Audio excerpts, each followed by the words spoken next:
নমস্কাৰ বন্ধু বান্ধৱীসকল, আশা কৰোঁ ভগৱানৰ কৃপাত সকলো কুশলে আছে আৰু ময়ো ভালে আছোঁ।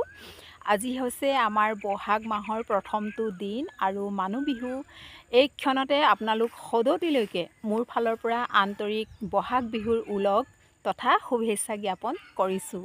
আৰু ঘৰৰ পৰা ওলাই আহিছোঁ, এয়া চাওকচোন, হাতত এখন শৰাই আছে, কলপাত আছে, তামোল পাণ আৰু কেইটামান অৰিহণা।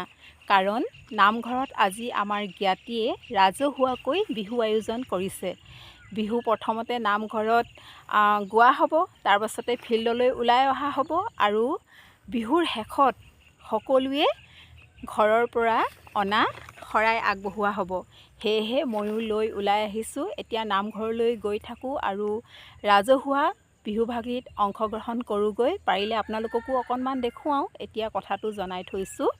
আৰু শেষত পুনৰবাৰ সকলোকে ধন্যবাদ আৰু পুনৰবাৰ ৰঙালী বিহুৰ ওলগ জনাই এই চমু ভিডিঅ'টো সামৰণি মাৰিছোঁ।